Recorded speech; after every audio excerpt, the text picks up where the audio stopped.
Coming to you from the city of the weird. Exploring topics from the esoteric and unexplored to dimensions unknown. Shining a light of truth on the darkest corners of our reality. Welcome to the Curious Realm.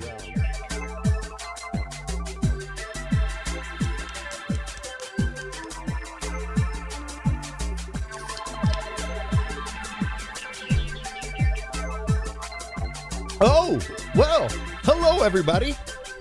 How you doing this evening? Hope everybody's had a great week. We had a great time talking with Mike Turber last week. It's been a hot minute since we had him on. But hearing more about the crazy balloon fiasco, man, the wildness with the balloons going over near Alaska, all that kind of stuff. The fact that they were actively tracking underground stations with the huge, massive Chinese balloon. It wasn't like some small weather balloon, folks. It was like the size of 3 city buses. It was like a small satellite suspended from a balloon using public Wi-Fi the whole way. That was my favorite, just bouncing from Wi-Fi to Wi-Fi signal, sending its data. So thank you so much, Mike Turber, for coming on last week. Our good friend Earl Grey is our guest in the second segment tonight. We will be talking about the recently released AARO documents, which of course you can find. Go to CuriousRealm.com, hit up the Knowledge Vault, and just click Declassified Government Programs, and you can see right there at the very top is the Historical Report Volume 1 from AARO, which goes into a crazy number. I mean, you can see all the way back to 1945 investigatory programs into UFOs, UAPs, that kind of technology. So we'll be getting into that document, what it means for the world of disclosure, what some of the things inside of it mean, what Mr. Fitzpatrick's departure from the AARO office means so soon after making it. I personally think it's a dusting of the hands and letting other people take over so it doesn't become an entrenched position. That's just me, though. We'll see. So we'll be getting into that with Earl Grey. Our guest in the first segment is our good friend, author of A Moment Called Man, Nathaniel Gillis. How are you doing this evening, bud? Thank you, brother. It's great to be with you. There he is. I'm glad to be with you. Yeah, I'm trying to fix everything.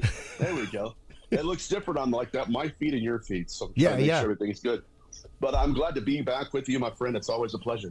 Absolutely. And, it was funny because Earl, I noticed earlier, posted the link on social media to the show and was like, man, I do not know what a demonic Molter is, but I got to tune into the first segment and find out. Right. And not too long ago, we actively had Richard B. Spence on, who I love. I love Richard B. Spence. His work is fantastic. I highly recommend it, folks. Go on by, I guess it's now Wondrium. If you're an Amazon user, you can go to Wondrium and start up an account, and you get all kinds of great stuff. Like I've taken literal quantum physics classes from MIT professors on there. It's great. He's got one on secret societies and one on the history of the occult. And we had him on recently about his class on the history of the occult. And it's interesting to me, Nathaniel, to hear somebody who is an avowed agnostic, not religious in any way, shape, or form. I'll say agnostic because I don't think he said atheist.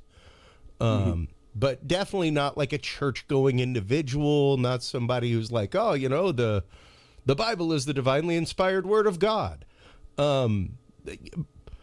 But to hear him as a professor, somebody who was non-spiritual, say basically the exact same thing that you have said, that there is a race of critters out there that have existed for apparently a long, long time that use the tropes of our mind as their back door of consent to basically use us as a living vehicle to carry them forward through time.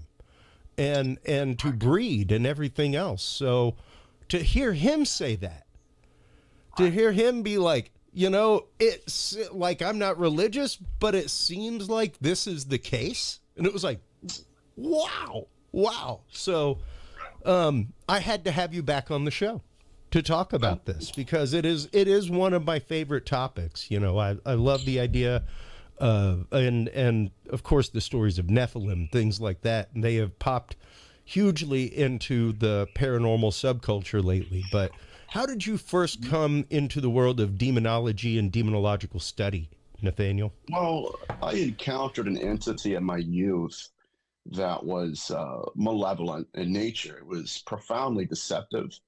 And I realized that whatever this was pretty much encompassed a lot of the paranormal field itself. I mean, I was waking up in the middle of the night hearing like a full conversation going on. I couldn't hear exactly what they were saying, but I heard two entities conversing with each other. Really weird stuff. But more than anything, I started to realize that a lot of the ways this being was manifesting to me was predicated on what I would have a fear of. And along with that, it wasn't just the cognitive interface, the phenomenon employed, but it was the projection of terror that it was filling the room with. And so I came to a conclusion one night, you know, I don't really believe this fear is coming from me. It was too paranormal, it was too supernatural. Whatever this entity was using me almost as a source, feeding off of the terror it was projecting upon me. And so that was instrumental in my development as a researcher. I wanted to understand, first of all, am I alone in this? Am I going crazy? Or is this something that is global? Are experiencers present within every country? Or is it just a little boy in Dayton, Ohio? And sure enough, it was, like I said, it was instrumental in my evolution as a researcher. But moving right along, to answer your question specifically, once I got into demonological literature, I realized that there was a common thematic element, regardless of culture, regardless of what incarnation this intelligence has given us. It's prevalent. It's what's called pattern confirming evidence. And that's when I realized, okay, there are some behavioral patterns here that I can no longer afford to ignore. I had to destroy the walls that has compartmentalized this phenomenon and started to build bridges. And sure enough, I realized, okay, it's almost like I stumbled across something, my friend. And perhaps I wasn't supposed to, but here we are. Well, and the not supposed to is an interesting concept. You know, I will never deny, I'm a former Roman Catholic seminarian, like to kind of say recovering Catholic. I no longer, I don't know. I don't really go to church. I'm not really a practicing Catholic. I still hold a lot of my faith very close, very near to my heart. And I talk to my God on a daily basis. But I will never deny the fact of what my church did to hide such things, to even diminuitize the world of demonic possession.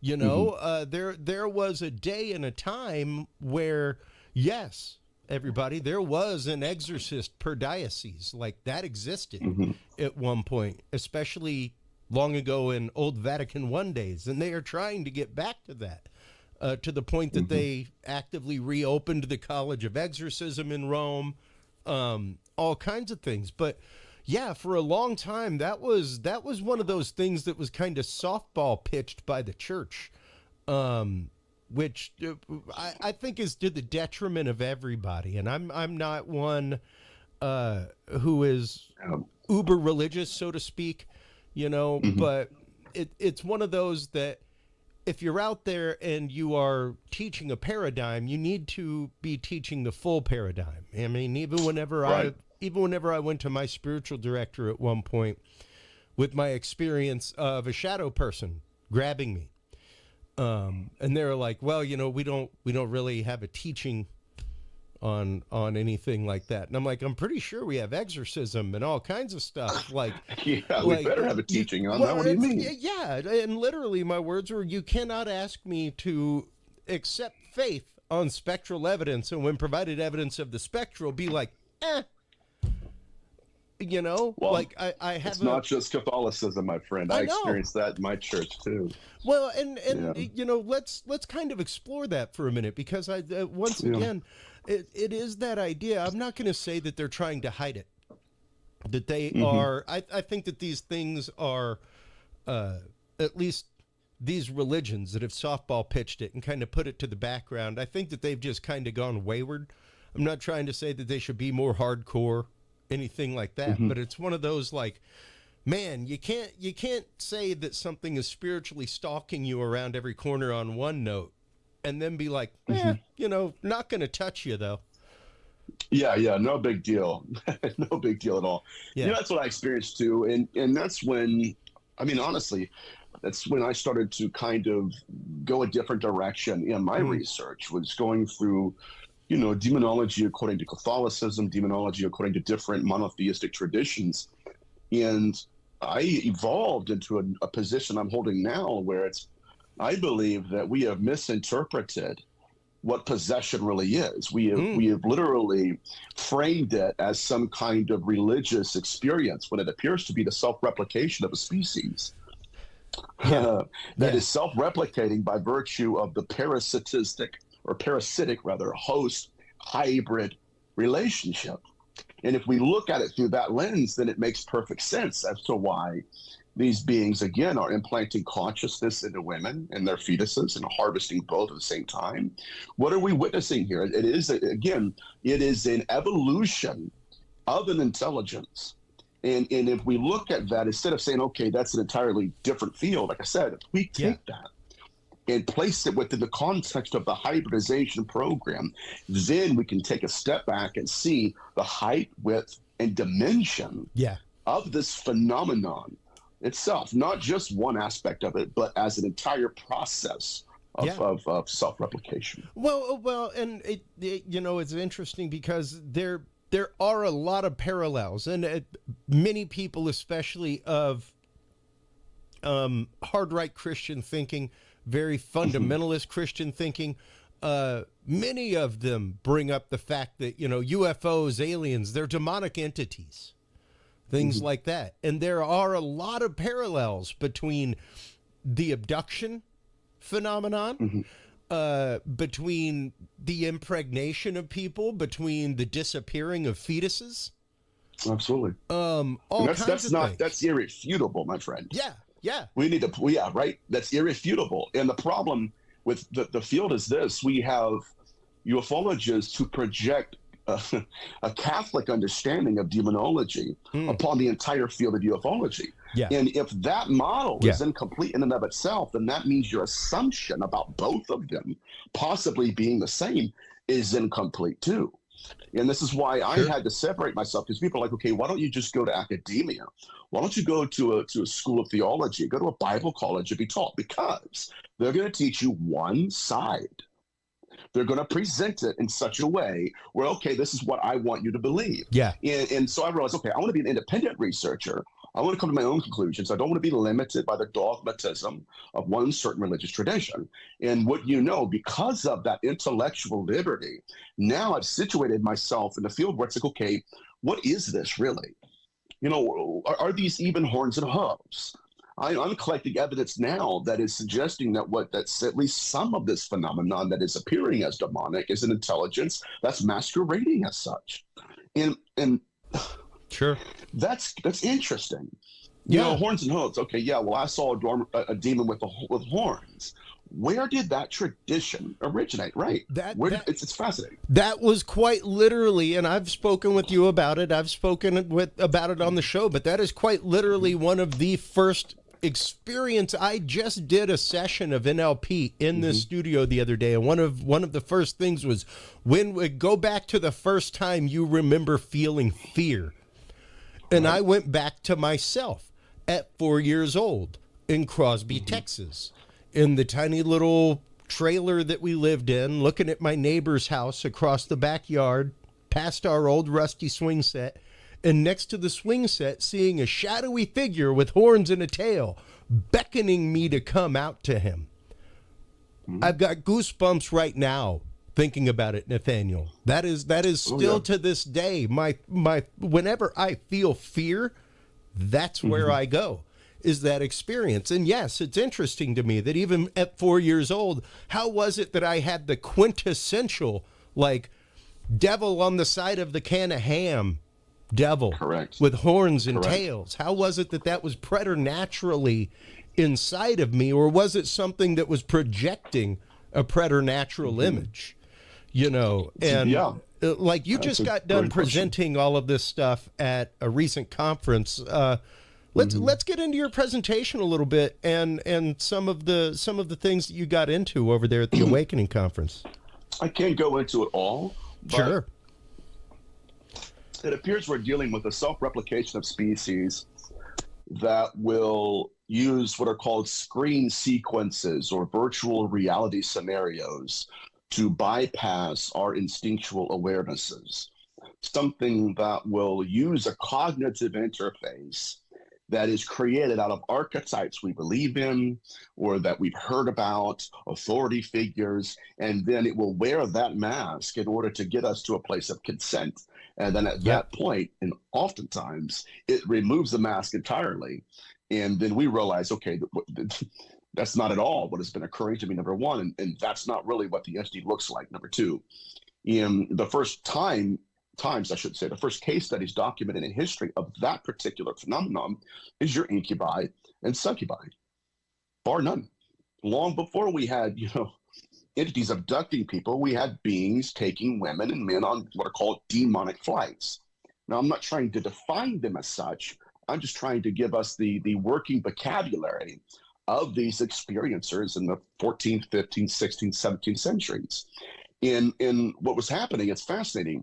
The very first case studies included beings that were inducing people into dreamlike states. And this is going to kind of freak people out, but sometimes the actual induction into a dream was designed for that entity to enter the dream itself. Matter of fact, and I'm going to give you a case study of mine, my own life, my own experience. Years ago, I was engaged and I came home from work on a Friday night, took a shower, went to bed, and I'm immediately in this deep sleep. And in the nightmare, because it was a nightmare, there is a featureless shadow woman, long hair, couldn't see anything on her face, just completely like a shadow. And she's straddling me. And in the dream itself, I'm pushing her off. I'm trying to get her off of me. And I'm reaching out like this. And I actually wake myself up from the dream. And when I do, upon when my eyes adjusted to the darkness, to my utter astonishment, the entity was still present in the room, still on top of me. How can it be in two places at once, in two different realities, in two different streams of consciousness? Makes no sense at all. And so I fear, ladies and gentlemen, that whatever we're dealing with is stranger than we imagine. I'm going to pull a Terence McKenna quote, and stranger than we can imagine. Yeah. And it's way different. I'm a sleep paralysis sufferer. And that's when I had my shadow person experience of them grabbing me, and it was one of those. It was a sequential thing. Like I remember waking up throughout the night, and at one point, like seeing it behind me,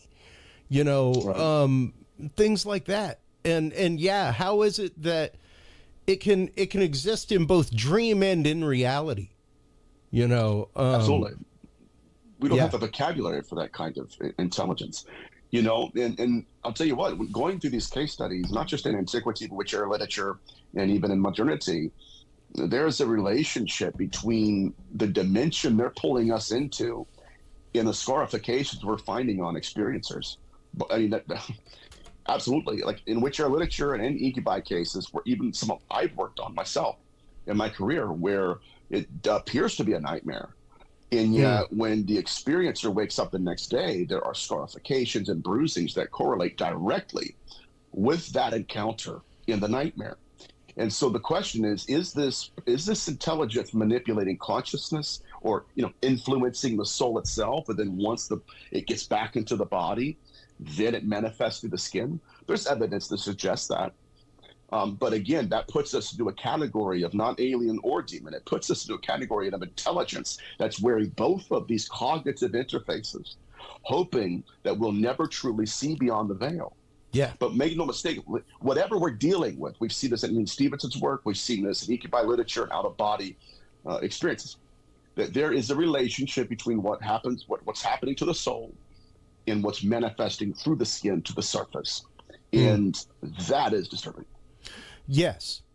And you know, there really is there's a huge mind-body connection. And yeah, you know, you do have to kind of ask that deep philosophical question of the root of the soul, and is Right. intelligence and consciousness the soul, you know, because at some point there has to be a differentiation, right, between us and these others, these I'd like to say homunculi, but they aren't created necessarily. I guess that they were created at some point. But how far back do these stories go, Nathaniel? And how long have, especially the cases of impregnation, been happening? Well, we had ritual bowls in Mesopotamia where they're actually incantations designed to ward off a demon named Lamashtu. And this particular entity would descend down upon women, pregnant women, while they're sleeping, stare into the eyes of them, the victim, stare their eyes rather. And then in some way, shape, or form, the mother wakes up the next day and the baby's gone. And one of the ways, this is interesting, one of the incantations and rites employed was to create a second face that looks like the mother's face and to wear it as a necklace. So at that point, they would go to bed, go to sleep, hoping that when that entity descends down and stares into their eyes, it stares into the wrong face. Thereby, they get to keep the child. But the hybridization program, again, is not modern. That's what disturbs me about, you know, a lot of the, okay, yeah, well, this is a new phenomenon. No, it's not. The behavioral patterns are not new. Matter of fact, the technology they're employing is not new. This is what leads me to believe that this is a singular intelligence that is promoting propaganda. And what's happening is to the limitation of the researcher, to the point where it's like, okay, I've never researched beyond where the intelligence wants me to. Because if that were the case, then we know that the implantation of consciousness in the metal and then implanting that into a body, that originated at the very first emergence of altars. When the intelligence out there wanted to become incarnate, it did so in two ways. At the same time, we started to have altars being built in antiquity. That's not an accident, not at all. And so what we're looking at, again, is an intelligence that's evolving. It's mutating, and it's evolving according to our awareness of it. But to answer your question specifically, yes. When we have altars being built, we would call it idolatry in antiquity. When those altars were being built in the Levant, suddenly we have the emergence, okay, of what we're called dream demons who are trying to self-replicate through the wombs of women. And then we have the emergence of the implant. That was all designed to self-replicate whatever this intelligence is. Now, if you fast forward to modernity, people are going to go say, okay, well, you know what? That, you know, it doesn't really sound the same. Okay, provide your evidence. Because the evidence I've collected is pattern confirming. You know, I mean, it's not an accident that Tim Taylor is out in the New Mexico desert building altars and getting technology. You know who did that first? Yeah. So it's unfortunate. Yeah. It's inconvenient, but it's not my fault. The evidence is there. That happened in antiquity. And this is what I've been telling people lately. If our model of this intelligence is wrong, then our timeline is wrong. Yeah. It's possible that disclosure occurred in antiquity at the emergence of the first altars. And we didn't realize that because we were stuck in the materialistic, scientific, nuts and bolts model of this intelligence. And I'm sorry, not sorry, it's transcending that entirely. And I can go on and on and on down that road, but we need to reconsider some facts here in light of this information. Well, and we actually had a listener on the YouTube that was talking about how, you know, this is very akin to basically how Freddy Krueger worked. The idea of being able to come through dreams, being able to physically affect people through dreams, being able to connect with people through that and affect them in the physical world through a dream state. And like you said, these beings seem to be able to induce a sleep state, and almost induce a state of hypnosis, which once again, very, very similar to many abduction cases when you're talking about UFOs, when you're talking about extra biological contact, things like that. So many of these many of the stories just seem to parallel, and I am not one who is prone to believe, everybody, that every alien species out there is demonic in nature, is evil, is out to do us harm. I am also not one, as my audience knows, who anthropomorphizes everything to the point of, well, they must be good because we would be good. Right. You know, I'm sorry. There's things all over the world and all over the universe that have no goodwill in mind. Correct. Yeah. And it's funny when people hear me comparing the two, they hear pretty much a lot of people assume things. Nathaniel is saying that all of these are demons. I would take a step back and say, okay, what I'm suggesting, and again, is that I believe this is a singular intelligence that manifesting as different identities. It's diversifying itself. And one of my points lately is the reason it's diversing. Because it's diversifying itself. What it's allowing us to do, number one, is to apply rules to a mass that doesn't really apply to the proto-intelligence behind it.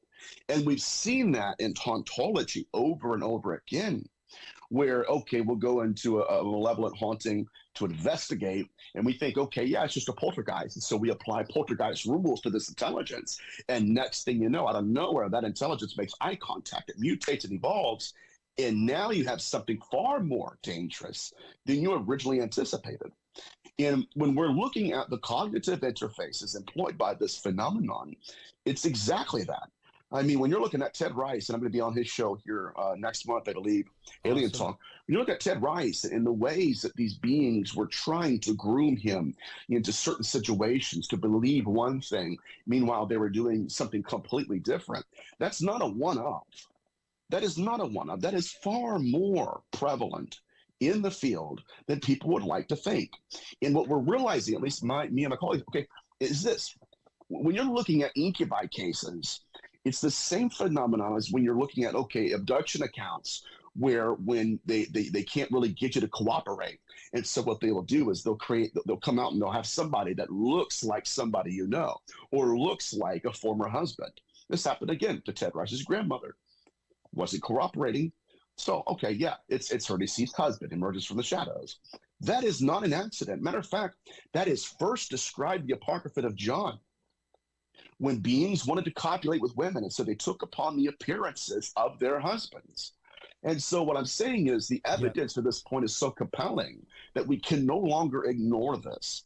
It's not like, okay, it's not like these are antithetical. No, the same kind of dream states, the same kind of sexual pathologies, okay, the same sourcing of secretions, all of it. I mean, and what I'm suggesting right now is, okay, if we look at the profound amount of case studies that interconnect this intelligence with the occult, then we need to re-examine our current model of ufology. Because the same entities that are now telling us they're extraterrestrial were possessing George Hunt Williamson to the point that when he went into trances, a multiplicity of voices were coming out of his body. Yeah. No, of course, I can secularize that and say, well, that has nothing to do with ufology. Well, it does in context. He was contacting, aliens. And so what this tells me, though, is that, and I know people are going to say, okay, well, I don't agree with that. That's okay. Look at the history. That's what conversation is about. Tell me that didn't happen, right? Yeah. It's one thing to say, okay, Nathaniel's stupid. Fine. I could be really dumb, honestly. With my ADHD, I promise you, I've done stupid things. But that doesn't mean those accounts didn't occur or those experiencers didn't have testimonies to contribute to our understanding. That's right. And so when you're looking at the very first contactees in ufology, what are we looking at? Albert Bender building altars in his attic? Really? Huh? Contacting extraterrestrials? See, again, this, if you look at it through that lens, through the correct historicity, not something fabricated by a magazine to say, okay, yeah, this is when this erupted. No. What you look at is that these beings operated exactly like all of the other entities we've encountered through the same modus operandi, right? Ouija boards. George Hunt Williamson creating homemade Ouija boards and contacting aliens. Okay, sure. Make it make sense for me. Because, again, that would be akin to NASA putting out a probe and encountering demons and horns and hooves in space. Yeah. Yeah. It makes no sense. Well, and it's interesting because Lamb, Aleister Crowley's little friend, was very gray in appearance. Whenever you consider him, I'm trying to bring an image of him up right now, but he was an interdimensional being that was his, basically almost like his spiritual guide. Yep. Correct. And I'll tell you what, I don't know if you can pull it up now. You can look up Lamb and CE5 if you really want to get in trouble. Oh, really? Yeah, I have it on my Instagram. Absolutely. You can look it up. Absolutely. Well, and again, this is, I was very happy to hear when I had Kathleen Marden on recently. She talked about some sessions that they had where they actively went through a channeled person and we're having a conversation with the Council of Eight. A council of 8 different extraterrestrial species, answering questions about humanity, their relationship with aliens, things like that. And I asked the question, whenever y'all had these sessions, was there a spiritual guide there? Was there a minister? She was like, yes, absolutely, always. We took that precaution. And I thought that was very interesting, the fact that they would go through the effort to make sure to have a minister there to talk about things and to be able to differentiate that. Because, that is one of my big questions with CE5 is how is that any different than playing with the spirit board? No different. How can you confirm what is coming through is not something else? Like, I'm not saying that there are not adepts out there. I'm not saying that there are not adept spiritual channelers, adept spiritual warriors. I would tend to say someone as yourself, someone as our typical guest that we pair you with, the good Archbishop James Cloud that we have on. I'm sure he could differentiate between good and evil, but the average person, I don't know about that.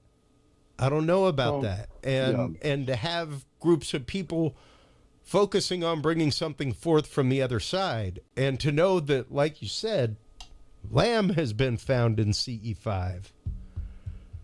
That's interesting. Yes. Yeah, it's present with but absent from. And if you look at, again, the early contactees from even the early 50s to the early 90s, oftentimes, it was almost like they were giving us numbers to call. I mean, not literally, but figuratively, allegorically, like that. Give us a number to call, and we call the number and something else picks up. Makes me question what was the purpose of this? I mean, the skull experiment. Okay, we're going to go look for the afterlife and document anything we can about the afterlife. And then suddenly, Mr. Blue, who was alien, bulbous eyes, same, all of that, he appears. So again, there's something wrong here. I mean, not too long ago, I was working with a lady who was a practitioner of CE5, had a group together, performing everything she was told to perform by people who literally have no idea what they're doing. I'm just going to say it. They don't, because in the middle of one of her sessions, a full-bodied apparition appeared. That doesn't seem to be alien.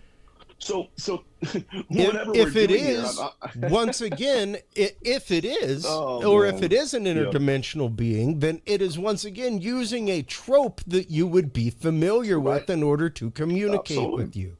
Oh, we know that, brother. And here's what we're hearing now. Well, my guide told me and a group of people that they have to do that in order to manifest. Yeah. And a lot of this sounds like something that Hannibal Lecter would tell someone.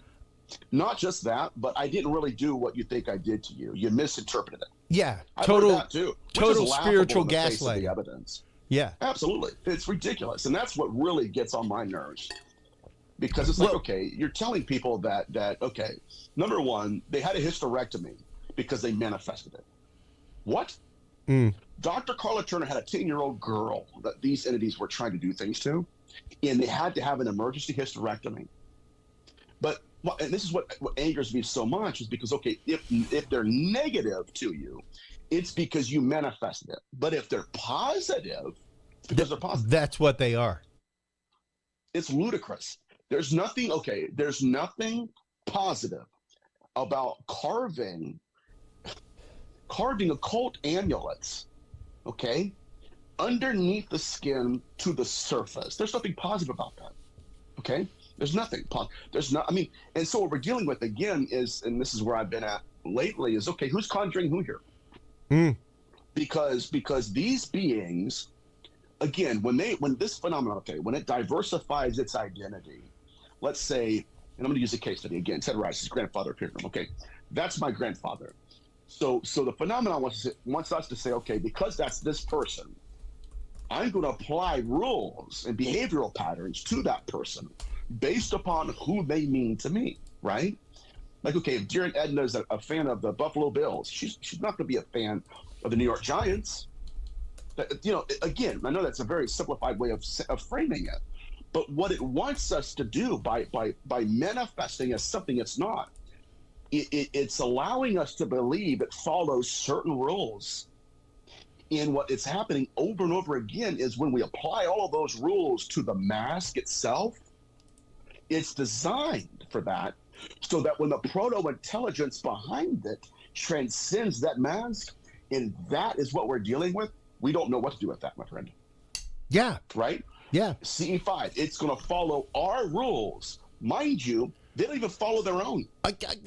Here's the thing, like, and you know, I have followed the path of esoteric. I have studied so many different spiritual paths, Nathaniel. I mean, even to the point of, you know, I own grimoires. I own, you know, and have read just about everything of Solemnic root, you know, that kind of stuff. And there are very specific things to do in order to call forth a critter and know what's happening, know the differentiation between things. And there's a lot of protection that goes on. There's a lot of setting yourself up for protection. And it's a lot more than just some white light to protect yourself, you know? Oh my God. And just imagine. It's great. It's it's like, oh my God. I don't know. And once again, I am not a hugely religious person in my life anymore. Much more spiritual, but I will never deny that there is something else out there. There is something else that does not have our best interest at heart. There are entities that exist and live on this plane with us that they play by a different set of rules, Nathaniel. And the best example that we typically give whenever we're talking is feel free to go read the book of Job, where while God is proclaiming to all the angels how great Job is, up pops the devil in the middle of heaven. Oh, so you think he's cool, huh? You could do anything but kill him, it ended up being. You know, so that's pretty much the rule, is that they can torment, poke, prod, they can do whatever they want aside from kill us to gain our consent from our end. Yeah, it's disturbing. It's disturbing. I mean, let's look at it this way. Whatever this intelligence is, it wants us to believe, number one, that there is an afterlife. Number two, that they're recruiting people to it. Think about that aspect of it. What are we dealing with here, my friend? I mean, when you have experiencers that are out of body being taught how to fly craft, yeah, and then they go on with their life, they're not teaching muscle memory here. Matter of fact, much of that experience wasn't even remembered until they get to a certain session with memory regression, and boom, okay, right. And this gets back into the idea where they're also being told, we can't wait for you to join us. Huh? I mean, again, it doesn't make any sense. And what it appears to be is that there is a phenomenon that is courting the human condition, and that it's involving people into involuntary initiations. Do this. Why am I doing it? You don't need to know. And that's unfortunate, because when these experiencers come back and they have, oh my God, I can see things, I can hear things, right? And they think that all these things, they're gifts. They think it's their gift. When they've been told before that that's not their gift, that's the intelligence. We see through you. We hear things through you. And often, a lot of times that individual is experiencing it along with that intelligence. Yeah. Thinking it's them. Yeah. Absolutely. And it can lead to a lot of dissociative disorders. It can lead to a lot of other things, which especially when it leads to addiction, that kind of stuff, because of shame, ridicule, because of, not being able to explain to somebody else what has happened to you. The typical victim mentality that happens from anybody who has, been touched, molested, gone through a traumatic experience in their life, where they would rather not feel than to feel that. And the problem is that just allows things to dig in deeper. That is just more consenting into the system when you start doing that. And I guess that's what it really comes down to. Here in the last, we've got you for about another 10 minutes. How can people who have had these experiences, Nathaniel, how can they start to recognize them in their future? How can they actively, I guess, head this off at the pass? Is there anything that they can do once connected to unconnect? How can people see this happening with family members, things like that? Well, at this point, I'm trying to figure out if I should even recommend people doing memory regressions. There's a lot of people I've seen and even worked with where you do memory regression and trauma comes out, memories come out that they didn't even know existed. And then they have an even larger problem now. It's like, okay, that doesn't fit into my worldview. There's something wrong. What I can tell you is this, that outside of religious amulets, iron works. It does work. And it's not just me saying that. There are other researchers in the field that have experienced it in employing that and having success with it. So iron first was originated again, not just in witch era literature, but in the Levant, and it was against this intelligence, specifically, the missing fetus syndrome. And so I would employ iron. If you have iron amulets, use those. But what I'm suggesting here again is that, the question is, okay, is this to a mask, right? Are we using all of this? The amulets work because they're demons. Okay, well, what if that too is a mask, right? What if there's something else out there? And that is responsible for the inconsistency we're seeing, not just in ufology, but in demonology. Whereas where one prescription should work for all of it, it doesn't. And it's like Sinister Amino, Father Sinister Amino, where he encounters an entity. He thinks it's a demon, throws everything he has at it. And then he looks at him, and it's like, that doesn't work. If it doesn't work, we have to adjust our model. We have to start thinking deeper. We can't be like everybody else, just throw it away and ignore it because, it doesn't fit into our theology. We've got to be intellectually honest. Well, and intellectually open-minded, it's, right. Much like NASA has said recently, we were derelict in our duties as scientists for not studying the anomaly within our data set. Quite literally, the charge of science is to figure out, well, we have this known quantitative, this stray thing happened at the experiment. Never mind that. Like, no, you're supposed to figure out the stray thing that happened to the experiment. I don't know. I don't think I would have passed chemistry class if I couldn't explain where the 3% remainder of solution went. Did it go to gas? Did it become sediment? Like, you've got to account for the lost 3%. You've got to account for the anomaly, you know, and no matter what. We had the same listener chime in a second ago on YouTube about the fact that even hypnosis can in and of itself be its own Ouija board, and that's why you're saying you don't even know if you recommend that anymore, because correct. If somebody who is hypnotizing you is not, I guess, spiritually founded enough to, once again, such as yourself, such as Archbishop James Cloud or somebody else, able to recognize the difference between a possessing spirit or other spirit and the other, or our subconscious mind, then they could very well be doing the exact same thing. They could very well just be prying the hole open further, so to speak. Yeah. Right, we don't know who's conjuring who at this point. Yeah, and that in and of itself is a disturbing and very interesting concept, because when we've got about 5 more minutes, and we need to have you on again to talk about the relation of this to the long time stories of the Fae. Because those were the dangers of the Fae, of the fairies. And it's funny how fairies are now friendly, happy, go lucky. Invite the fairies, feed the fairies. Heck no, don't feed the fairies, man. Don't build houses for them near your house. They are mischievous things that will mislead you, that when they call you into the forest will never let you come home. Those are the stories of the Fae.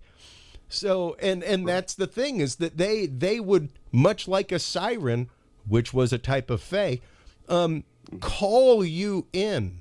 So the idea that these things are, like you said, which way is the summoning happening from? Are we summoning them, or are they summoning us to them? Correct. And that will be an entire long, like a 1-hour show we can do, and I'll go through case studies. Again, when does the experience start? When they manifest to us? Yeah. Or they manifest us to them? When does the experience start? I'll tell you what. Yeah. It starts when we start building altars, not when it manifests to us. We've got the model wrong, in my opinion.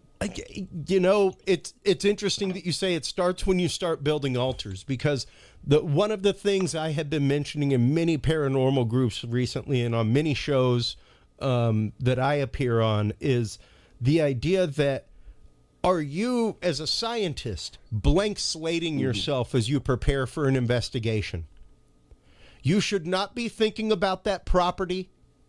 You should not be thinking about going to that property. You should be as coldly as possible preparing gear and just thinking about a checklist of gear. Because the more you think about the property, everything else, the more you are actively charging that property, the more you are actively charging your own mind to accept, like, oh, you know, I heard about this haunting. I heard about this. Like, you are now setting up tropes in your own mind, which even scientifically may bias you on the way there. It's quite literally having the conversation on the way to the table. You're putting mortar and brick down before you ever get to the conversation of the investigation. Correct. You know, but it's also the fact of, are you opening that door to something else? Right.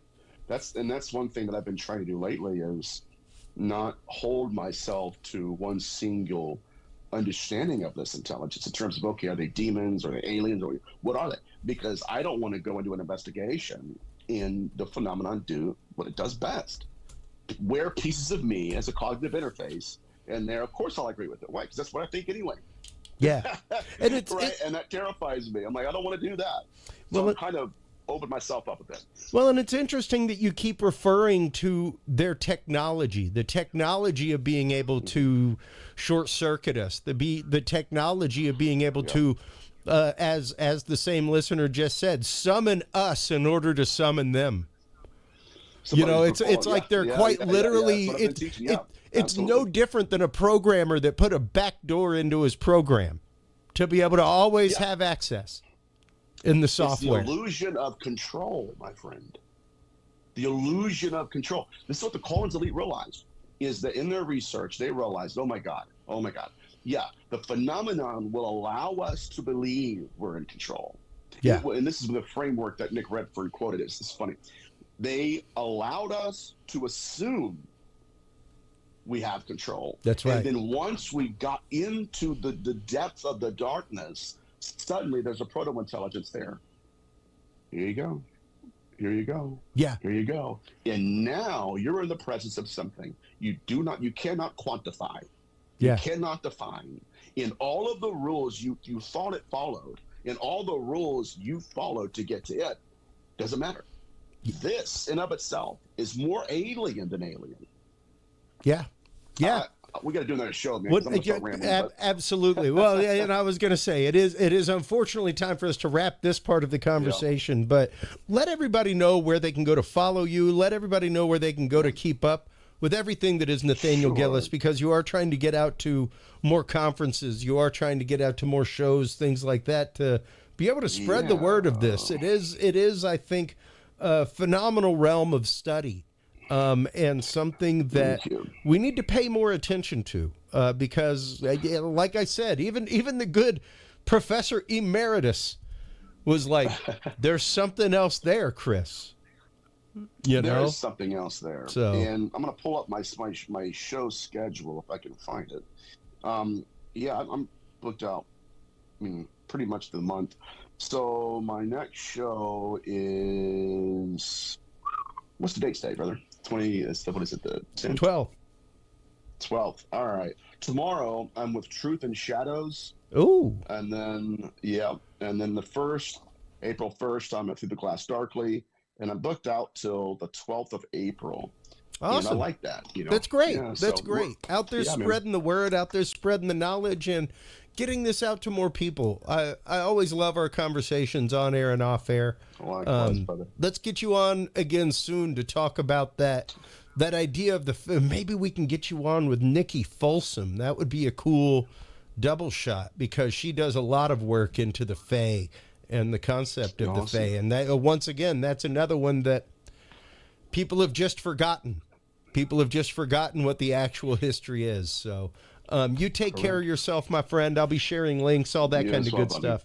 Godspeed in all the work. Right, man, absolutely. It is always great talking with Nathaniel Gillis. I mean, he is one of the most amazing individuals out there. His realm of knowledge in this is vast and huge, and I cannot... Once again, I am not one who believes that every alien experience, every abduction, everything like that is demonic in nature, and I am not here to say that every demonic in nature experience is alien. I think that they are vastly different, much like I think that there is an actual pre-humanoid hominid walking the forests of North America and beyond. But there is also something else that is hijacking the tropes in our mind, where we say, man, it'd be cool to see a Bigfoot. And it goes, okay, well, there's my invitation in. Are we opening the window to those things with our acceptance of ideas? Are we opening it to them whenever we prepare ourselves for an investigation, whenever we start talking about these things before we go out to experience them? So something to keep in mind, everybody. When we come back from commercial break, we will be joined by the head of Southern California MUFON, as well as one of the founding members of the Hollywood Disclosure Alliance. Our good friend Earl Grey will be on to talk about the recent AARO document release, the first volume of the historic how the U.S. government has looked into UFOs, looked into crash retrieval, things like that. We'll get into that document right after this. Before we let you go, make sure to remember you can always stop on by Curious Realm. CuriousRealm.com is where you can go to find all of the episodes. That's where you can go to find all of the videos from our guests. You can find all of their video channels embedded right there as well. Oh, my golly. There we go. So, yeah, like you can follow Nathaniel You can follow 5x5 News. You can follow all of our guests right there on our video channel, curiousrealm.com/videos. The Knowledge Vault, Curious Realm /knowledge gives you all of the declassified government documents, UFO, paranormal things, all that.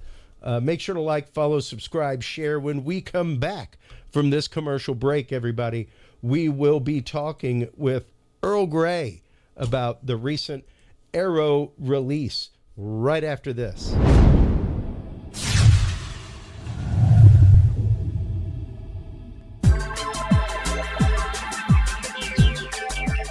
The Curious Realm Podcast is your source for the latest and greatest news and events in the world of the paranormal, esoteric, and forbidden knowledge. And there's no better way to spark the conversation than with items from the Curious Realm store. Choose from fan favorites like hoodies, mouse pads, coffee mugs, and more. Buy books and items from your favorite Curious Realm guests. Get your hands on the latest gear for paranormal investigations and experiments we discuss on the show. Open your web browser and stop on by the Curious Realm store at curiousrealm.com/store to buy the latest Curious Realm wear and out-of-this-world gifts for yourself, your family, or a mind that you want to open. That website again is curiousrealm.com/store.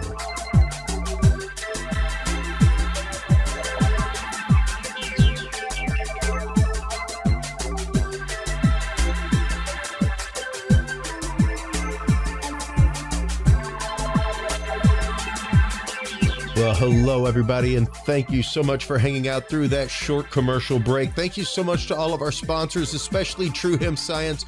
True Hemp Science is my favorite CBD oil out there. I'm not just saying that. I used True Hemp Science for about a good year before I approached them for a sponsorship. I was prescribed CBD by my doctor for my travel anxiety and searched all over the country as I traveled, going to different dispensaries, trying different product, and they were the only ones I found with actual terpene profiles to their product. It is all made in a spagyric alchemical process. Every part of the plant is used, everything from the seeds to the stems to the roots to the leaves, everything, including the buds of the CBD plant. And I'm telling you, folks, it is absolutely awesome. Stop on by, check them out. TrueHempScience.com is the website that you want to go to. Curious7 is the code that you want to use to save 7% off your entire cart of $50 or more and get two free edibles on your way out the door as well. Our guest in this segment is our good friend and head of Southern California MUFON. I think he's a little irate because of the recent AARO announcement and document that we'll be talking about at the beginning of his segment. But welcome back to the show, Earl Grey Anderson. How you doing, buddy? I'm doing really good. How are you doing there, Chris? I'm doing okay, man. That's quite the introduction. Wow. I might as well just go now. I gotta go. There, you know. Thanks for letting me on, guys. I gotta go. No, better not do that. Well, and honestly, the new host of the MUFON podcast. So the new official voice of MUFON out there in the ether. Welcome to the world of podcasting. I don't think they dragged you kicking and screaming, but it was definitely an awesome invitation to hear that you got. So welcome to that, and welcome to that world. I can't wait to work with you guys at the upcoming symposium in Dallas. My co-host, is one of my dearest friends, and we're both mentees of Kathleen Martin, both Sev and myself. Yeah, it's pretty impressive, and it's really awesome and honoring that you guys were asked to take that on. And it's kind of like I was talking to my wife today, because it's funny. I belong to a lot of associations, and I akin some of them sometimes, Earl, to whenever I walk into a Knights of Columbus meeting on occasion, and it's like I don't pay for beer because everybody's like, oh, look at the young buck, man, make sure and buy him a beer so he sticks around. It's like, young buck, I'm 50. I don't know if I'm the demo that you want to be courting for the next 20 years. So the fact that you guys are hosting this podcast, are moving things into that social realm, into that social media realm, to reach a younger audience, to get a younger audience interested in the scientific process of UFO UAP study, as well as the scientific process of dealing with experiencers. And that's something that I don't think that a lot of people understand that MUFON has, is the experiencer resource team. The idea of dealing with people who have had close contact, people who have had abduction experience, people who have had what amounts to one of the most traumatic experiences of their life, and literally very few support groups. It's not like you're going to find a support group at the local library or annex necessarily. So, There was a need for this, and Kathleen Martin saw this. Dr. George Medich, our fearless leader, he saw the need for a support system for those who have had ET contact, because contact episodes, they kind of run the gamut. I mean, for some people, it's all Space Brothers and it's beautiful and high vibrations from going out the gate. But for myself, it was traumatic. I asked for it, literally. I wanted to, I was a new field investigator at MUFON. This was like around 8 years ago when it happened. I was kind of doing the nuts and bolts stuff at MUFON. I was good at it, still am, I still love to get plain old UFO cases. That nothing like, I mean, come on, there's no such thing as a plain old UFO. They're all extraordinary and absolutely. Yes. But when I had my experience, I didn't know where to go. I contacted Peter Robbins, and he was helpful. Peter had worked with Bud Hopkins, and I knew this much back in those days. But I finally, we had the ERT back then, and kind of just sort of a rarefied form back in those days. There were just a few people that were working on the team. We were called the experiencer research team. And after a while, we figured out, that's not really the correct title. We can keep the acronym ERT, but we're more of a resource. We're there to help these folks get over the speed bump of ontological shock that everybody goes through when their world is turned upside down by meeting entities face to face. It changes a person, and it changes your outlook on everything. Yep. And without the correct support and knowing that you're not alone in this, that many people have gone through the same thing. You're just kind of out there floating aimlessly, no gravatics available, and some people wind up kind of stuck at that point. It can make you paranoid, afraid. It's traumatic. It can lead to a lot of issues, Earl. It can lead to issues of addiction. It can lead to issues of isolation. It can lead to issues of depression, anxiety, all kinds of stuff. And ridicule. I have. Oh, absolutely. And even self-shame. Because you're hiding something that you don't really know if you should hide, but who really understands? Yes. And that's just it. Trying to find resources to support people who have been through that can be hard. And we have those. And we have support groups. I have access to vetted hypnotherapists that are not part of MUFON, mind you. I mean, we have to be careful about kind of separating ourselves from those resources, because MUFON is not in the business of healthcare or psychological care. That's right. But we can certainly give somebody a list of people that have been vetted and checked out, and make sure that they're not going to be exploited or led. I mean, if you don't know how to do hypnotic regression properly with an abductee or a visitee, it can you can mislead their hypnotic regression session and implant false memories. And all that stuff is very, very important to us, especially to me. I come from a healthcare, I was a nurse for 40 years, happily retired now. I'm a full-time ufologist, which I love. But that's what the ERT is there for. And I'm proud to be an executive member as well as Sev Talk. She is as well. And Kathleen kind of got that ball rolling years ago. And we both, Sev and I, feel this great gratitude in our hearts for Kathleen and for what we get to do. Yeah, it's a blessing. It's an honor. And we're there to help people. I know that when I was on Ancient Aliens, I was talking with the producer and I was telling him about the ERT. And he said, "Oh, wait a minute. I thought MUFON was just about research, but what you're telling me, it sounds like MUFON actually has a heart." And I said, yes. A beating, throbbing heart. The beating heart of ufology is that it's not just nuts and bolts craft, although they're physical, but there's also, you have to think, the most important thing is who is flying these craft of mystery, and there's an interaction that takes place. It's an interactive phenomenon. Well, and the vested interest of people involved in it. And, that is one of the reasons why I'm and believe me, folks, it's no commercial for MUFON whenever I have them on. I have them on because I support their endeavors. I support their endeavors personally.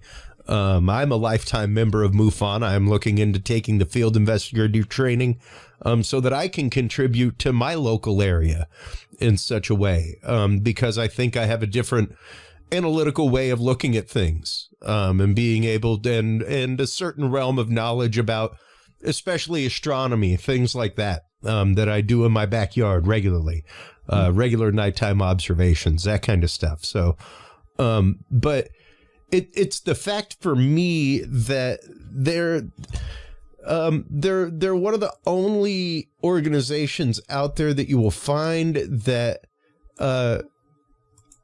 is not driven by money. Money is there, but it's not like you as a state director take a salary from MUFON or get a bonus. Position. Like the main head of MUFON draws a salary. Some of the IT folks who manage servers and stuff like that and do regular everyday heavy lifting pull a salary, but there's not a field investigator out there that gets paid to bury cases or not look at cases. There's not a state director out there that's getting a Christmas bonus to pull a hard line or something like that. The work is the reward. The work is the reward. What you find out, what you learn, and being able to help others. It's just that's it. It's important to me as a person. And doing that as a nurse for many years, and I feel like I'm still a caregiver, and that is a blessing. I love that. Well, absolutely, and I wanted to make that preface before we get going because.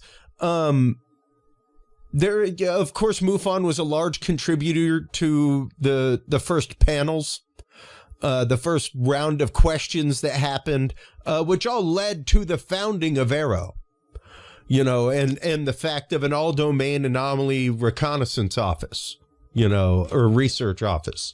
So the fact that this exists, the fact that, y'all were part and parcel at the beginning of this starting does not mean that y'all necessarily stand with the decisions that have been made, or that even the recent document which came out, there's a lot in there, and there's a lot that was kind of expected.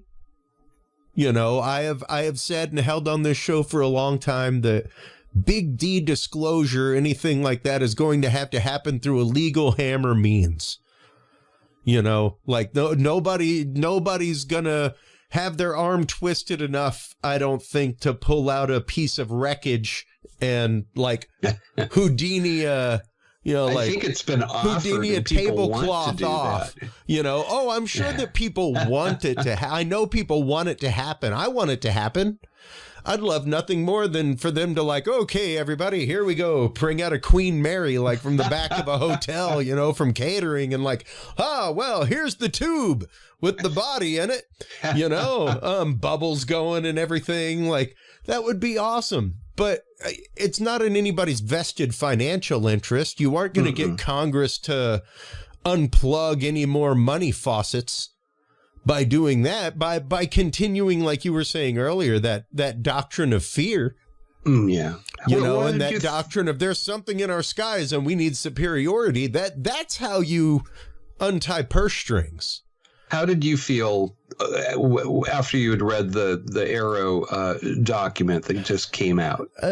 You know, personally, once again, disheartened but not surprised, Earl. And just so you know, everybody, the document that we're referring to is, of course, available at curiousrealm.com/knowledge. Just head on over to our declassified programs section, and it's the top one right there, the 2024 AARO Historical Record Report. Which actively goes through, this is fully unredacted. It goes through projects like, you know, Project Saucer, the first one that they list, like programs since 1945. Since 1945, since 2 years before Roswell, our government and military at least had an active interest in what these things were. Yep. You know, I mean, here's my thoughts about it. Please. You have to pardon me. I'm getting over that flu, so I've been grabbing my handkerchief a little bit. It just came down to a little bit of a runny nose. You're good. You know, my mom, you know her story, that she worked in officialdom back in the 1950s. She was working for Howard Hughes. She claimed that she worked in an underground city, middle of the desert somewhere. She couldn't tell me that much because, of course, she signed NDAs, and she kept her security clearances till the day that she died. She wound up working as a private in the private sector as a headhunter for the aerospace companies like Lockheed, Boeing, and Northrop, and et cetera. You know, it's the litany that you hear David Grush mentioning, you know, about people that have materials. And my mom told me back after I took her to see the film Star Wars, it got her talking a little bit. Nothing could usually get her talking about it. It was frustrating, but for some reason that film did. And, you know, she said that Star Wars is not far-fetched, son. All the different beings, the different spacecraft, all that. It's just like that out there. And we already know this. We're not alone. But they're never, ever going to tell the public. And we'd had a similar conversation back when I was 5 years old, for God's sake. At age 19, I think I was in 1977. Yeah, I was 19. I was old enough to ask her, well, why the hell not? Why wouldn't they tell the public? This is like one of those very, very important core questions that every human has. Is there a God? What happens when I die? You know, are we alone in the universe? Yeah. And she told me in 1977, she said, they will never, ever tell the public. They're afraid that people will react badly. And then she mentioned the War of the Worlds radio broadcast and how people had barricaded themselves up. And she mentioned world religions, that it could affect those, and fortunes, and that's kind of how she left it. And when she said this to me, it sounded like she was reiterating something that she had been told officially.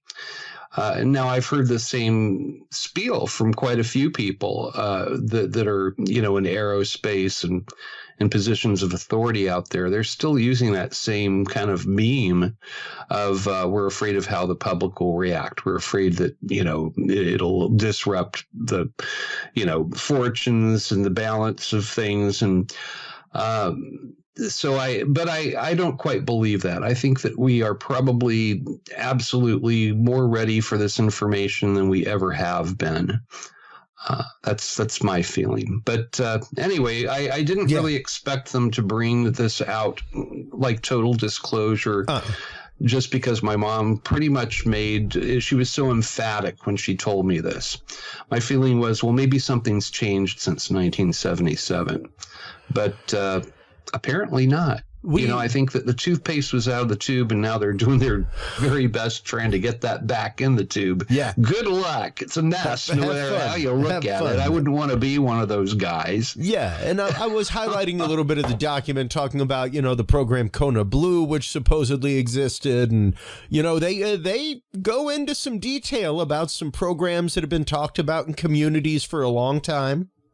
And even the idea here of Kona Blue, let me bring that back up. But Kona Blue traces its origins back to the DIA and a supposed special appropriation executed by its primary contractor, a private sector organization. And it goes on to talk about how their job was to, allegedly collect off-world biologics. It is critical to note that no extraterrestrial craft or bodies were ever collected. This material was only assumed to exist by Kona Blue advocates and its anticipated contract performers. This was the same assumption made by those same individuals involved with the OSAP and ATIP programs. But the important thing is that apparently it existed.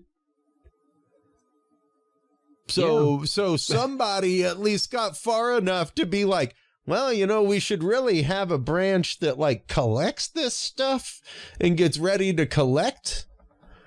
And it's like, all right, well, it kind of seems like this farcical idea was actually there, and actually in place. And well, we've all heard stories from people that have, apparently gone out on crash retrievals and stuff like that. Yeah. Battelle Institute, they received their materials from somewhere, and I've spoken with people like Irina Scott and other. Irina actually worked for Battelle.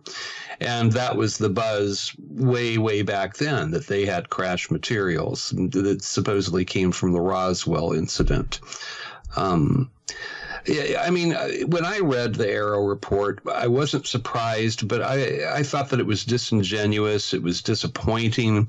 I was asked to write an article for Outer Limits magazine about it. And usually, I write a regular column there called The Gray Files, and it's just usually my case work, and my best cases, I redact names and all that. And yeah. I was authorized by MUFON headquarters that I could do this about 5-6 years ago. This is the first time I've ever diverted from my just cases, because it was such an important paper. It was so disappointing. And I sent my original ideas to Chris Evers, who's he's the publisher of Outer Limits, and he said, Earl, you need to sleep on this a little bit, get your anger back in control, and then redo this, because I don't want litigation to happen. Yeah. And I understand. Right off. My initial title for the paper was the document of disingenuousness, and that is still how I feel. It's the Grudge Report Mach 2. You would think and you would hope that since the 77 years since Roswell, that we've learned something, and that the public has been saturated with this subject for so long, with Spielberg films and now everything that's on television. You turn on the Oscars and there are all these UFO related commercials for soda pop or what have you. Yeah. I mean, I think the public is ready. They're at least ready for small D disclosure, for somebody to say, these people aren't crazy. This is pilots, doctors, military, commercial pilots, the creme de la creme of people that have reported having encounters with these things, and they're not, ridicule isn't a part of the scientific method. Yeah. But they still seem to be using ridicule, people like Mick West, and should I name names? I don't care. Me neither. It's just like the same old. It used to be Carl Sagan, and of course the Condon Report. Our mutual friend Greg Bishop, he put out the ufology tarot, and he gave the devil card to Carl Sagan and to Ed Condon, because and it shows like instead of a upside down pentagram behind them, they have the wings of the F-117 back there, or F-115. I mean, it was just it's just the same old argument and spiel, and I think that we're ready for more than that, and I don't think it's going to ruin anybody's lunch, much less their lives. The Catholic Church is very smart. They seem to be embracing the phenomenon. Unfortunately, there's a lot of religious people that are equating the phenomenon with demonology and stuff like that, which is very sad. It's kind of predictable, but it to me shows the phenomenon, because one of the things that we talk about regularly on the show is the phenomenon of cognitive dissonance, and the idea that your brain will not accept something sometimes despite the evidence that builds that is contrary to its actual belief or foundational belief. There's that mixed societally with the want of confirmation, and be it a want of confirmation of, here I am with a group of like-minded individuals, here I am in a church of people that all believe the same thing, what have you. And the dangerous thing comes when those two things mix. Yeah. When you get a enemy of enlightenment. Inside or outside of a church wall, though, whenever you get a mind that is immovable and will not accept new information, despite evidence to the contrary, and will firmly continue to believe what has been proven to be wrong to them, and then you mix that even with just the clogged filter and the idea. I mean, good God, man, I got AI art going on over my shoulder. There's some of that looks so convincing that I have done that it's like I could put it in a group and be like, look at this image that I got. I mean, some of them are images, you, Chris. but in all sincerity, and that's the thing, though, is that we have to be willing to step back. As a society, we have to be willing to step back. As a society, we have to be willing to understand that we have this want and need sometimes, so much for that want of confirmation that we psychologically humanize. It's called anthropomorphizing. And it's a problem that I know I had in college whenever I was studying abnormal psychology, and we were going out and studying the gorillas at the zoo and studying gorilla behavior, things like that. My professor consistently had to tell me, stop anthropomorphizing, Chris. You have no idea why that gorilla picked up the stick. Just write down that he picked up the stick and what time he did it, how long he held it. That's it. That's the scientific observation.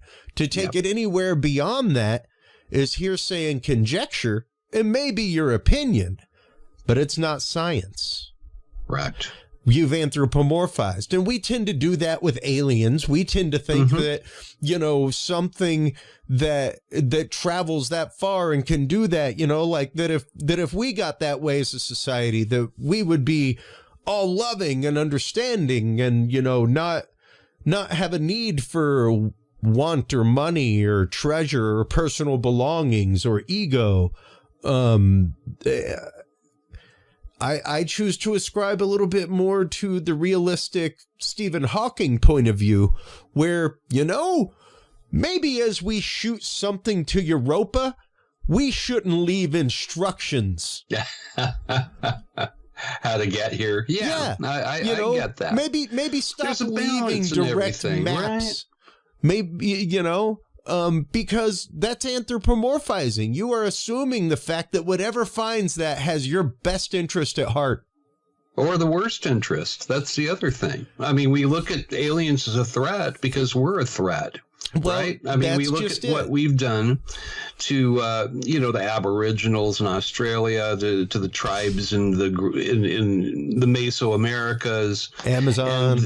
Yes, and then we turn that around and we misinterpret that as well. They must have those same goals. Well, look, we did that, and that's not necessarily true at all. Well, it's anthropomorphism. We filter all of it through our lens of experience. So those who are seeing it as demonic, I'd love to fault them, Earl. I more pray for their smaller understanding. And almost myopic understanding of something instead of a wider panoply point of view, which you kind of need a forest and the trees situation. Yes. Not just like, nope, that's a forest. Yeah, but there's so many different types of trees. Nope, just a forest. Is it deciduous or is it conifer? Nope, it's a forest. There's so many different types and you have to be willing to accept that. And, God bless them for not being able to see it from outside of the walls of a Wednesday service. Is how I look at it. I am a Christian. Same. Former Catholic seminarian. At one time, like you, I took pre-seminary classes when I was young, knowing that we're not alone and knowing that there's other, intelligent beings out there like us has not destroyed my belief in Christianity. No. I've had to evolve certain areas of my Christianity. But it still comes down to, the kingdom of God being revealed in your actions, in your heart. That's right. That's the basileia is the Greek term for kingdom. It doesn't mean so much a physical place, like here's the border and here's the kingdom. It means the reign of, like the British Commonwealth. It's the influence and the reign, and you can see that in anybody. I think that is of good heart and it is following those Christian precepts. And I will say it's made me a better person. It's made me, I think, a better Christian to know that God that it's not a human-centric universe, that we're not the end-all of what creation is, or the crown of creation. Well, and it's interesting to me how to take this idea and bring it back to the document that we're talking about. Yeah. It's interesting to me to see programs that are funded, to see these things, to see the argument even for having the programs, but that once again, the only reason why purse strings are untied is because there's a danger involved. Not because there's exploratory nature that needs to happen. Not because we need more money for science to explore this more. We need more money to poke and prod it so that we can find the weaknesses and make sure that we are strengthened against it and that we have something to take it down. And it's what interesting. What do we pay the DOD to do? Well, that's what we pay him for. Yeah, weaponization of foreign technology, so that nobody gets the upper hand on us. Yeah. Right. Yeah. So they're technically doing the right job, but I think that they're the wrong gatekeepers for this whole realm, this whole phenomenon. Yeah. Yeah. Yeah, well, and they should be in there. I mean, there could be certain threats and certain things that sure. But that shouldn't be the all in all, and that shouldn't be deciding who gets to know that we are not alone or not. And like I said on the show I was on Saturday night, Earl, you have to remember that once again, the data that they are drawing from, specifically AARO, not the other thing, because who knows if AARO actively has access to everything that they had access to in Project Grudge. You know, most of that once gone probably exists within whatever unredacted Project Grudge document there is, and the rest of it was probably put into burn bags years ago and gotten rid of. Sadly. Sad. You know, but the original photos, things like that, doubtful that AARO got to ever look at them or anything like that. What they said, though, was that out of the things that we got to examine, you know, and that's what we have to remember, is that for a long, long time before AARO, there wasn't a government MUFON where there was a 50-year standardized process for taking in a report. There wasn't a government NICAP where there was a 35-plus year standardized process for taking in a report. If you came in with a report, you were either fired, buried, or reassigned. You were discouraged from giving a report. You were not discouraged as a Delta Airlines pilot to say what you saw on your flight from Alaska to Hawaii. You were not encouraged to come forward with that.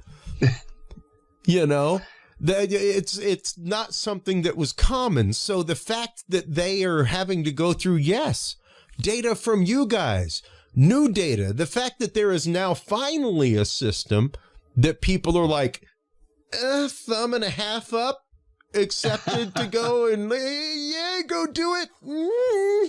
You know, like it's not fully 2 thumbs up from AARO yet, but the fact is there is now a unified process. So their data field to look at was narrow to begin with.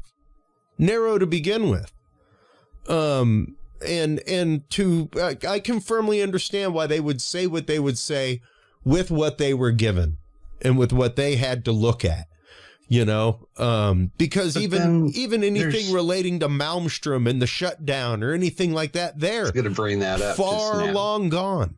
Long gone. Apparently, all the documents have been destroyed, but it's very, very frustrating. You know, being friends with both Robert Salas and David Schindley. You know, I had the way synchronicity works for me. I'd been trying to get a hold of David for quite a while, a few years, and the guy kind of keeps to himself, and I understand that.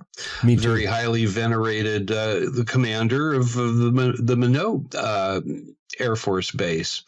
And he went through the exact same thing that Robert Salas's base did when Robert was in the capsule at Malmstrom the year before. You know, UFO and, you know, incursion. They had the incursion on the base. It was hovering over the nuclear ICBM missile capsule that, you know, had oxygen pumped down to it, computer system, radio system. And the same thing happened both times, that there was an incursion of a UFO hovered over the base. It did something very targeted to 10 of the missiles at Malmstrom. The same thing happened at Minot. It did not affect the radio. It did not affect their computer systems. It didn't affect the oxygen. They had O2 pumped down there. It was an underground facility. So it wasn't like an EMP, like an electromagnetic pulse. It was targeted at the missiles. It destroyed the launch systems and took them offline. They had to fix them. It wasn't like they could just flip a switch and they were back on. Now, I know that both Robert Salas and David Schindley, I have the written statements that both of them provided for the AARO meetings and for Congress. They both gave very detailed testimonies about exactly what happened, who was there, and then I'm reading the AARO final report that came out after, you know, Kirkpatrick left the room like Elvis left the building. You know, it's like my job here is done. Literally, but it was almost like somebody leaving a crime scene. You know, I mean, he you know, put out this document and he is gone. But it said that every single thing that was presented to him could have been explained in some prosaic way by some natural phenomenon. I'd like to know what natural phenomena hangs over your military base, the most secure, we're talking the heart of the Cold War, turns off specifically the missiles that are there, in the launch bays, leaves everything else alone. It wasn't an attack. Lets you chat about it. Harming humans, it was just made a very clear message known, and then they were gone. And what the heck? Natural prosaic phenomenon could do something like that. I would love to know it. I'd love to be able to question Kirkpatrick about this. And in his previous report, before announcing his upcoming retirement, because this was the one released on the way out the door. But in his previous report, and even in his previous testimony, said there is a good 5%, 3 to 5 percentile of what we have been provided that we cannot explain.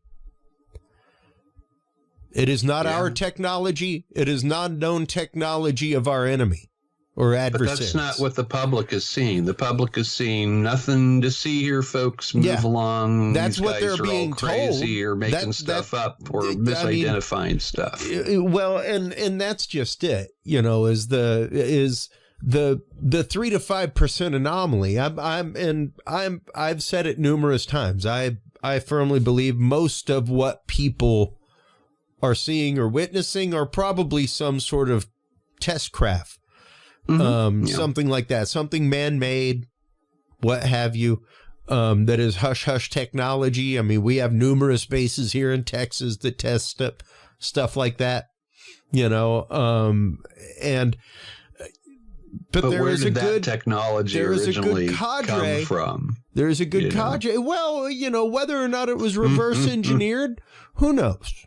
That's another story in and of itself, because we would, have to prove the extraterrestrial conundrum to begin with.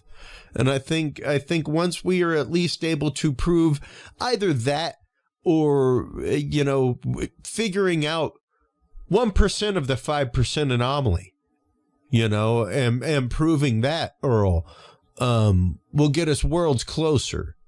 Yes. Because... And I agree with the percentage that that 5 to 10% is what we kind of find. That was Dr. J. Allen Hynek's rule of thumb as well. We find that here as well. We had kind of a better year last year where it seemed to be about 10% were unexplainable. But, people see SpaceX, they see Venus, they see, personal drones on flash mode. The best sightings, they can't be explained in any way like that. And sure, I'm sure that we have secret programs. I know we have secret programs. Oh, absolutely. But there's billions released to them in every NDAA every year. Like they say it like, here's the black budget. Like there's not, they don't even call it anything else. I guess they call it SAPs, like special access programs. You know, but you have to look at Ben Rich. Way back in 1990, you know the story, speaking at UCLA, and he said everything that you've seen on Star Trek and Star Wars we can do and even better, but the public will never see it because it's all hidden in the black budget projects. That's right. He said UFO, it was an acronym for unfunded objectives or something like that. But so we know that we've got our own UFOs. Where that technology came from, of course, there was quite a strange boom that happened after 1945, after 47. Things seem to ramp up. I've read, of course, The Day After Roswell and Don Schmidt and Gary and all those guys. I think they've done a magnificent job of uncovering things. I mean, Denise Marcel, for God's sake, she was one of our local field investigators for a while, a state section director, still in touch with Denise, lovely woman. And, for them, it's a personal thing. They feel like their father was ridiculed purposely, and that he didn't sign up for that. This was a man who was, highly regarded and honored and in medals and the whole deal. And they had him pose with that just opened package with a weather balloon. And the expression on his face is pretty obvious. It's like, you got to be kidding me. You're going to make me do this. It's just, I feel like there's so many people that should be honored and could be honored. And on the level of like Neil Armstrong for stepping on the moon, there were the early, the people that early on this adventure that we're seeing with visitations and craft and what's going on. But yet these people are treated like they're crazy or making things up. And again, ridicule is not a part of science. I think Dr. Hynek originally said that's not part of the scientific method, and yet they seem to treat it that way. And, it's been interesting to see NASA's ramped up involvement with things. I've been very impressed by that. I've been very happy with it. I've liked the last few conferences they did, especially the first one where they did all the trigonometry on screen with the Go Fast video. Yeah. That was fantastic, because that was one that I had talked with Mike Turber about that on air numerous times, and about how it's just off. It's just off. And to hear them say that, like, no, the charge of science is to look into the anomaly, not to keep looking at the known quantitative. Yes, we have to scientifically back each other's work. We have to independently prove theorems and hypotheses, things like that. But when an anomaly pops up and continues to pop up, and we are not adding that to a part of the datum set and adding that to the set of data, we as a scientist are not doing our job. No, we're not doing our due diligence to the scientific community, and it's frustrating. It is. Now, I find there's more openness now in the scientific community. People like Michio Kaku and others seem to be very, very much on board. Michio's been out there for a while. Like, yes, I remember hearing him on Coast to Coast a good 20 years ago. He always had the equation in his head that there's no reason there shouldn't be. Yeah. And I wouldn't be surprised if within the next 20 or 30 years something happens, and it's great. And I think a lot of that, yes, does have to do with the Rubik's Cube reshuffling of letters and changing things from UFO to UAP, because there is a Kleenex mentality when it comes to things. There are 101 different types of facial and personal tissues out there, folks. 90% of the time when you sneeze, someone says, "Do you need a Kleenex?" Kleenex. Not, "Do you need a facial tissue?" Not, "Do you need a tissue with lotion or aloe?" And that's just it. It's all been thrown into a Kleenex box. It's all been thrown into a catch-all bin. We're looking at various phenomena, and I've always felt that it's I think that there's validity to the interdimensional hypothesis, the interstellar hypothesis, the us from the future hypothesis, the hypothesis that perhaps there's another intelligence that just grew up alongside of us on Earth and is hidden underwater forever. You know. I mean, all those things, it doesn't have to be just one. I don't think that just one of those hypotheses covers everything that we see, and that comes in, just personal reports from people.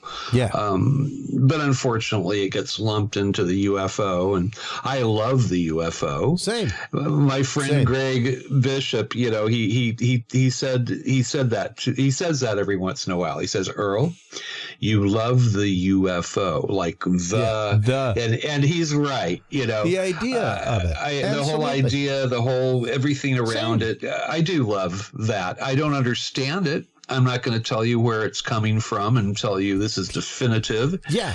I have my hypotheses as well, but that doesn't mean that they're right. To bring it back to the beginning of the conversation, Earl, you gladly state this is my hypothesis. Mm-hmm.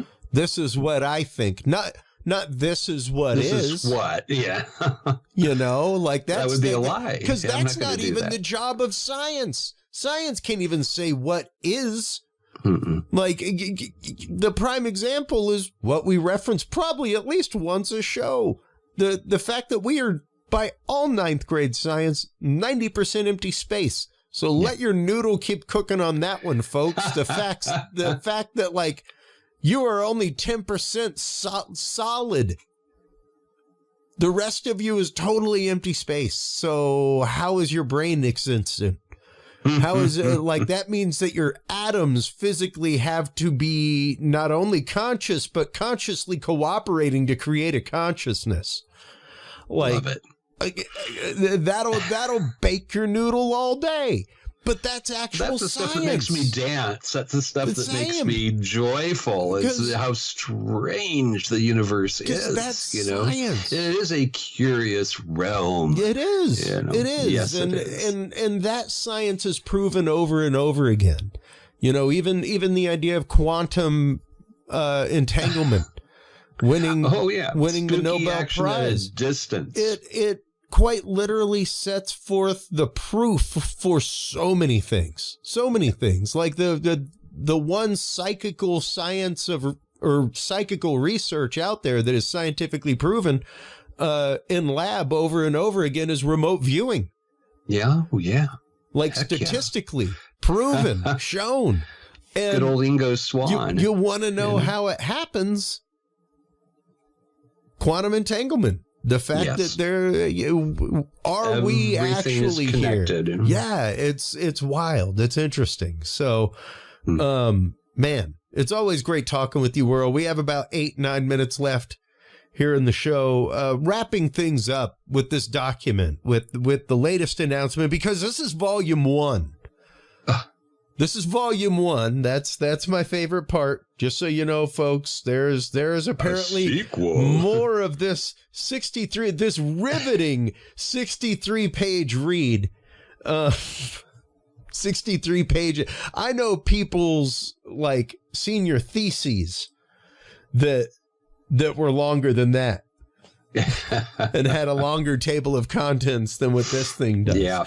It was not hard to get through. It wasn't. It was about an hour read, something like that, to take your time reading it. I sped read through it the first time because I got it and it was like, whoa, I was on a show about it shortly after. So, but yeah, volume 1. So we can apparently expect more from this funded effort. The one plus side, though, Earl, is that it does go through on quite a few things that have been out in communities for a long time that are, well, let's just say hearsay and conjecture. Yeah. Programs that are possibly hearsay and conjecture. And now we know they weren't. It does confirm that a few of them were not hearsay and conjecture, and a few of them were fully hearsay and conjecture. I don't see Project Serpo in there or anything like that. Maybe that'll be in volume 2, right? It could be, but there is a pretty good listing of programs that they go through here. It's pretty interesting to go through and just see all of the programs since 1945 that have looked into this. And there's nary a year that didn't have a program where it didn't span over a decade or they didn't cross over each other and one morph into the other or something like that. So Once again, this has been a continued study of this topic by our government.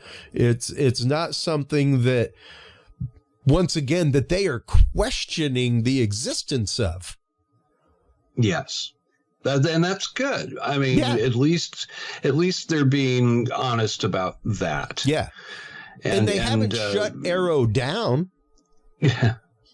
You know, the Yeah. guy who founded it left, which, you know, considering it being a maybe 3-year-old program, maybe 4 years old, because maybe they were working on it for a year or so before they ever announced it, probably. But with that in mind, it is interesting to see somebody who came together, formed this, got the infrastructure up, running, got the wheels greased, and is now dusting his hands instead of doing the typical government thing, which is let me dig myself in real good here and kick some dirt around and make sure I'm nested in for decades. Yeah. You know, which is how programs end up burying things. That is how programs end up having things change as they move along. Being able to keep that leadership fresh and new, I think, may be something very important to keeping things moving within that office instead of it becoming another entrenched mire of information.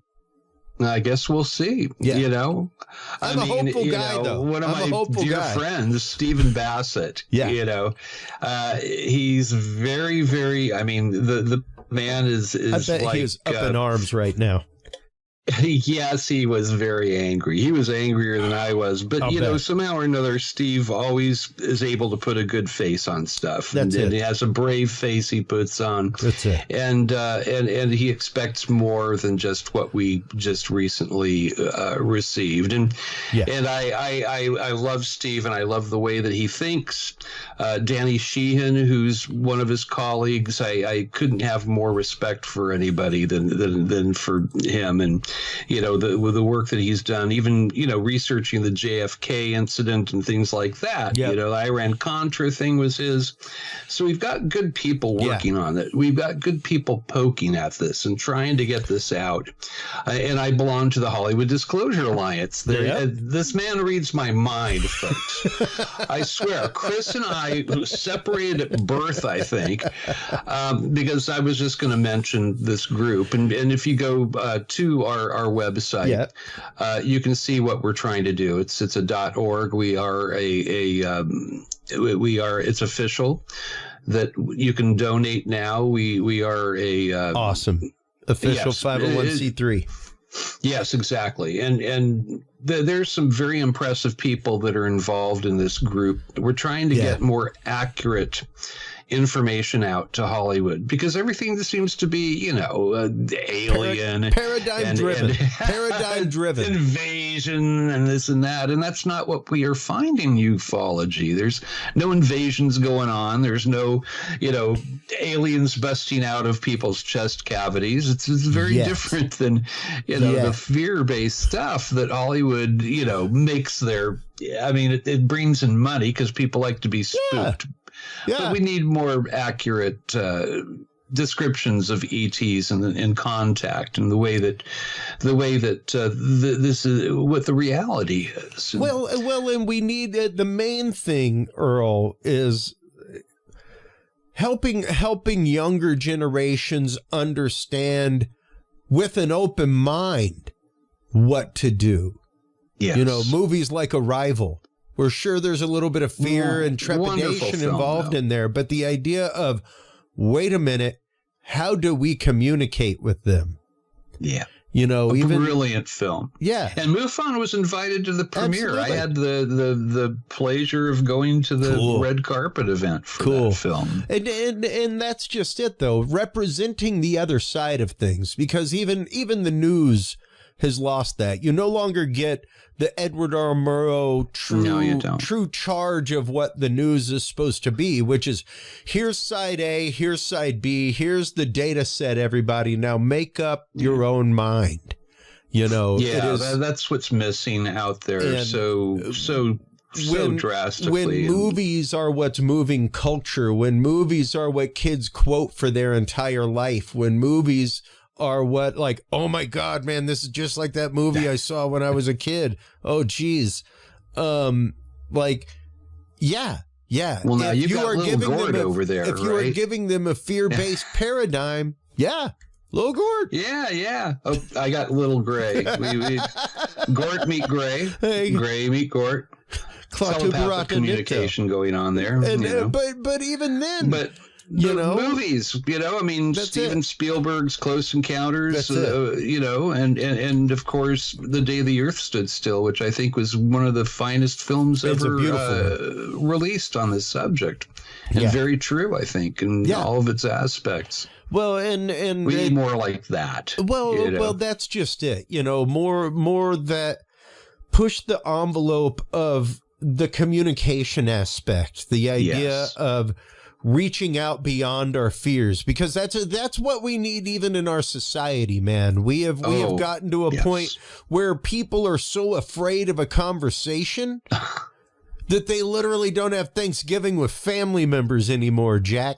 That they don't have Christmas with family members anymore because they are afraid of a conversation with somebody that they love. And that's horrifying to me. It is. It's horrifying to me, too. We have gotten to a huge point of letting fear rule the day and demonizing each other. Just like they demonized E.T., we demonize each other. And not just, it's horrifying. And you hear people talking about civil war and all this stuff. It's like, God, my God, how do you do that? Okay. Recently it's not like borders divide us, On my own job site. With my own people, I heard during the cell phone outage, like 8 different people, like, you need to go have your wife go hit the bank and take all the money out. Oh my God. Like, oh my geez, can we have a cell phone outage for 4 hours? I know. Like, everything's deep state, and all that. Like, they would have a lot more power than that Anchorman moment of, it's ridiculous. Well, that escalated quickly. I think Brick killed a man. Man, Earl, thanks so much for coming on, for hashing this out, Chris. Talking about it. It's one of those, it's a document that I think everybody needs to go read. And read it with an open mind, read it with, like I was saying, the thought of, sure, it's somebody on the way out of the office, but on the way out, they left a few windows open, left a few doors open. Chris is much kinder than I was. If you want to read my make sure to go read Outer Earl's Limits work. magazine, and it will be in when does that release? The next month's issue. The next month's issue? Fantastic, fantastic. Where can everybody go to read that? Where can they go to keep up with everything that you're doing with Southern California MUFON? Where can they go to keep up with everything Easy with the peasy. Hollywood Disclosure Alliance? For Outer Limits magazine, I think that it's on Facebook. You can find, just put it in the Google engine. I didn't prepare to have their That's okay. contact information, but I do write a monthly article for them. Also, if you want to know what's going on in Southern California MUFON, it's socalmufon.com, SOCALMUFON.com. You can find me on Facebook. I'm just Earl Grey on Facebook, but that's where I do a lot of my interaction with people. Also on LinkedIn, I'm there as Earl Grey Anderson, and I'm on the Twitter machine as Earl Grey Anderson. That's right. HollywoodDisclosureAlliance.org, amazing association, and do take a peek at what we're doing. Very proud of those guys. And there you go. Chris found him. I'm pretty quick at it. Thank you very much. Chris Evers' wonderful magazine, and I'm proud to be writing for that. And Bob Spearing's Spearing writes a regular article too. Absolutely, absolutely. Well, man, thank you as always for coming on, Earl. It's always fantastic talking with you. Hold the line real quick while we close things out with the audience. And of course, I'll be seeing you here in all of a couple months. I'm sure we'll have you on before then. But yeah, I can't wait. We have symposium coming up. Hey, you two, take care. Hold the line real quick while we close things out.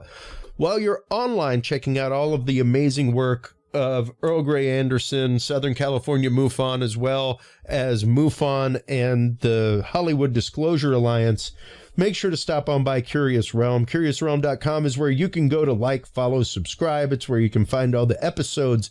That's where you can find all of our social media right here on the side. At the bottom of the page, there is also, there on the homepage, our schedule, which will show you all of our appearances, places like, MUFON, everything else, all the places that we appear every year, all the conferences that we sponsor. So stop on by and check that out. Make sure to check out the Knowledge Vault, where you can find all of the declassified programs, especially the AARO Historical Record Report that we were talking about tonight. Thank you, as always, everybody, for your time. Thank you for your open minds, your open hearts. Without those, the conversation does not happen. Without the conversation, humanity does not march forward. So take care of yourselves, take care of each other, and remember, until next time, everybody, stay curious. We'll talk to you soon. Bye-bye. Thank you for tuning into this episode of The Curious Realm. Stay tuned for more guests, forbidden topics, and hidden truths. Follow us on social media by searching Curious Realm.